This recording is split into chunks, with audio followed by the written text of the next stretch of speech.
able it to recharge and still maintain just as big of a threat as it was in the first place. Yeah, he's got this Commando Roach here in the back of the Terran base, just tearing up the SCVs, and he's continuing to pressure the Terran's front door, moving in Zerglings against those Marauders. Not a lot of forces moving, a little bit of a waste of an attack here by the Zerg player, but he wants to keep the pressure up, and he wants to try to make sure that the Terrans can't figure out what to do. You see, the Roach is up again, and he's tearing away at those SCVs, killing as many as he can. Meanwhile, the Terrans are moving up some forces, trying to take out that Roach and end this persistent threat. Oh, and there it goes, burrowing again just in time before that threat can become imminent. We do see an infestation pit is going down for Matt now. He might be going for some higher tech units. We may even see some infestors on the field. Yeah, infestors would be a powerful choice for the Zerg right now, but it's also a gateway building for him to move into much higher tech units. He can move all the way up to Ultralisks once he gets that infestation pit into play. He needs to improve his lair, but he can really move up. And you can see the Zerg here are burrowed. There's some more Zerglings out on the map. The Terrans are moving out. The Banelings are burrowed on. He decides not to use them quite yet. He's drawing the Terrans out. The Marauders are not the greatest target for the Banelings. Still a pretty good choice. And it looks like the Zerg player is sort of drawing the Terrans out, waiting for him to move to a position where he can really get a lot of kills as cheaply as possible against this Terran advance. And David Kim is moving up towards that Zelnaga watch area. He wants to take control of the center of the map so that he can see exactly what's going on. If only his units had made it there a few seconds sooner. It's looking like Matt Cooper is going in for a surround. And here he goes. Those Terran units have nowhere to go. Oh, there's really nowhere for them to run now. It's going to be just all over but for the screaming. Here comes the Banelings moving in, just taking out those Marauders, blowing up, killing everything in sight, and the Zerg once again have just complete control of this battlefield. A few Marines coming way too late, trying to rescue their buddies, don't arrive in time, and they're all torn down by this relentless Zerg attack. Now, Matt Cooper, again, is maintaining control of the front of David Kim's base. If he is able to keep up his economic advantage, we could really see him contain David Kim until the bitter end. And you can see he's attacking the back door again here, trying to break through these rocks, and it looks like David Kim has got nothing left to defend these rocks with right now. He's going to have to let them fall, and that's going to give the Zerg another entrance into the Terran base. I don't really see how the Zerg player cannot fail to just overrun the Terrans. He's got more Banelings coming into play, and that supply depot is going to go down very quickly for this Zerg attack. Now, all these Banelings are just about to finish morphing. We could see them make it right into David Kim's resource line and destroy a ton of SCVs. Here go the Zerglings. They're trying to lead the way here. Oh, and a couple Marauders and some Marines make it into some bunkers. It's looking like those Zerglings cannot pursue. Yeah, David Kim realized the threat and the danger was in there. He put up some bunkers very, very quickly to allow him to defend his base there. He knew he was not going to be able to protect those rocks anymore and that they were going to fall eventually. So he has put up some bunkers to allow him to defend himself. Meanwhile, the Zerg are moving here to the front door, trying to see what kind of threat they can offer. But this has bought David Kim some time to move his troops around inside his base. So he's free because the Zerg player's taking a little too long here to press his attack to move his troops around and protect himself however he chooses. Now back over on production, we can see that the Zerglings are researching faster movements so that they can run around a little quicker. Matt Cooper being extra careful to make sure that David Kim cannot look around the rest of the map. He's got total control right now. He does not want the Terran player to understand what's going on right now. And the Terran player has no idea. There's another expansion going up here for the Zerg right now. He doesn't know about it. And it looks like the Zerg are really in command of the map right now, able to do as they please with this force right in front of the Terran base. We do see a couple infestors coming into play. Now, David Kim does not want any more Commando Roaches up in his natural expansion, so we did see a couple of missile turrets going down over there. We do see that David Kim now has worked all the way up to Banshees. Right, he's really bought himself a lot of time here with all of these delays. The Zerg are not that high tech yet, and the Banshees are coming out. This is a gunship for the Terran player that's very, very effective against ground units. Not a lot of anti-air in the game right now for the Zerg. It's going to make the Zerg very, very vulnerable to these Banshees. If he can get them into play, they can do a lot of damage to the Zerg right now. So the Terrans not out of the game yet. They're still in a position where their technology could really come into play, and they could really maybe sort of drive off this force that's been harassing them for the whole game. And here comes Matthew Cooper. He's scouting out the rest of the map as well because he's not sure if possibly David Kim had already built a command center and floated it over to one of these locations. Yeah, it's so hard with the Terrans to know what exactly is going on with their medevacs and all of the choices they have. It's very easy for the Terrans to sometimes sneak some buildings around the map and hide them in places where you least expect them. You saw those Banshees flying by overhead. Not a lot of Banshees moving out here from the Terrans, but he is in a bad position. He needs to try to put some pressure back on the Zerg, and this is what he needs to find and destroy. What a great move by the Terran player, using these Banshees to find this expansion and forcing this expansion, just destroying this expansion entirely and forcing it out of the game. And we can see David Kim continue to pressure into Matthew Cooper's base. We can see them flying overhead. He is going to use this air advantage to the best of his ability. We can see them coming over here headed straight for the infestation pit. Yeah, he's moving right towards doing the damage he can. You can see there's one Hydra's in play. That's not a lot of forces.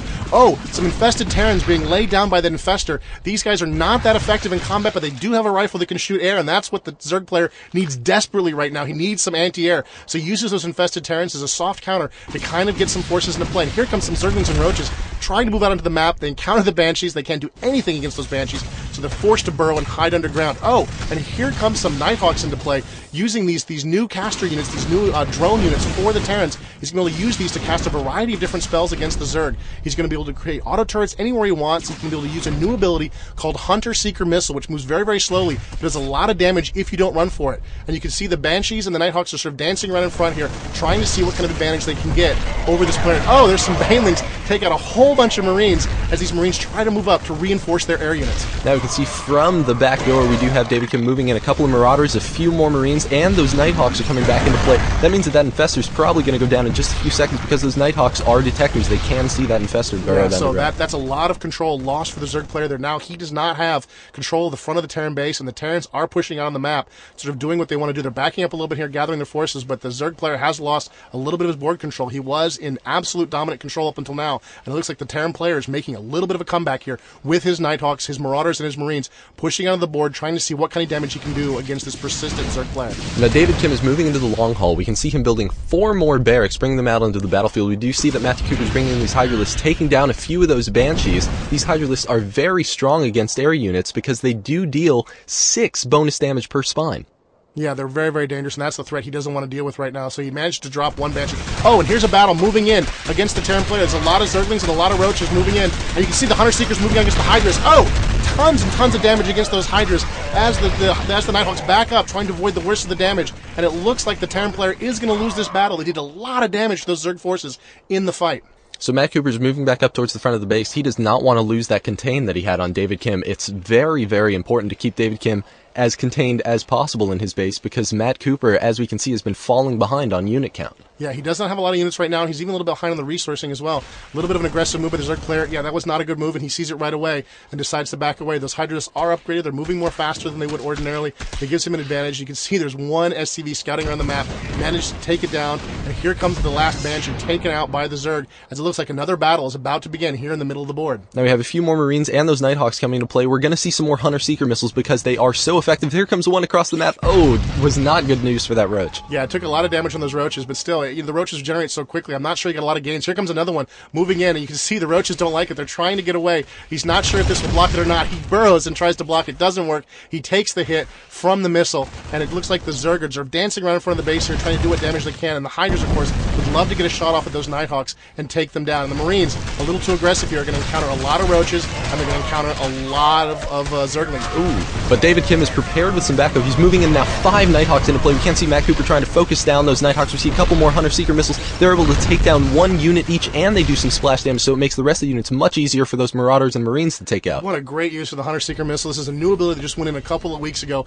Neither player is quite sure how to deal with it yet. You can see the Terran player is using it very, very effectively, just tearing up this Zerg force again and again and again with these Hunter-Seekers. The Zerg player, of course, needs to sort of press the attack. He's trying, but he needs to be able to successfully press the attack so the energy on those Nighthawks doesn't regenerate. The Terran player is getting a lot of bonuses right now because he gives a lot of time to regenerate the energy on those Nighthawks, so he's getting off a lot more Hunter-Seekers than ordinarily he could be expected to get. Now the Terran player, using all of that space that Matthew Cooper is giving him, now has a second expansion in addition to having almost double the amount of workers that Matthew Cooper has. You see the Overlord tried to spread creep there in time to prevent the expansion, but he missed it by a little bit, and the command center does go down. It looks like the Terrans are now on the push, moving up towards the Zerg base here, and here come the Zerg with a lot of Hydralisks and a lot of Roaches trying to tear these guys down. He can put down an auto turret, try to do some additional damage here to the Zerg forces, and the Zerg are backing up a little bit, wait for the Banelings to come in. Here come the Banelings in, moving against those Marines that can do just terrible damage to them, and you can see he's using micro very effectively, feeding 1 Marine in at a time, slowing them down with auto turrets, really, really trying to stop the worst of the damage of those Marauders. He does a lot of damage to those Banelings. Takes damage in return, but still great use of micro by the Terran player. He really reduced the amount of damage he could have taken from those Banelings by very carefully moving his forces and using auto turrets to try to slow those Banelings down. As all the ground forces fall, we can see that the Nighthawks are moving up into the Zerg base, trying to pressure as much as they can, or possibly just salvage the rest of his units to try and make them last as long as possible, and that Queen is able to take out that Nighthawk. Yeah, what a great move by the Zerg. And the Zerg looks like, again, they're in command of the situation. Moving up into the base, those bunkers look like those bunkers are empty, and there's really nothing the Terrans can do at this point to defend this base. They're going to have to bring some additional reinforcements. He's using his SCVs to try to defend himself against all of those Zergs. And oh, here come the Terran reinforcements. More Nighthawks, more Marines, and more Marauders to try to defend this expansion and protect it from the Zerg.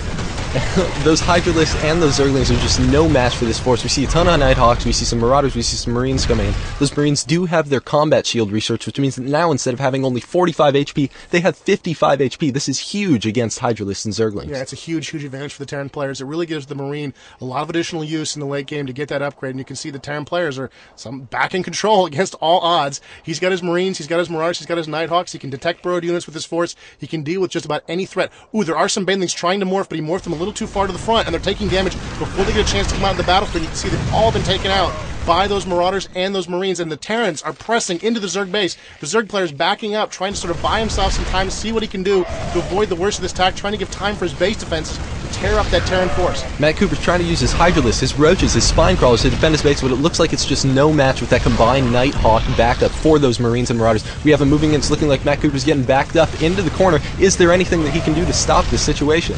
It looks really bad for the Zerg player. He's backing up. He's trying to buy himself time. You can see the Marauders and Marines are just tearing his force, but here come the drones trying to move in, and there's the GG from Matt Cooper. Good game, he says to David Kim, as the Zerg makes his final stand here at his expansion. We saw a great game between these two players, saw a ton of Hunter-Seeker missiles.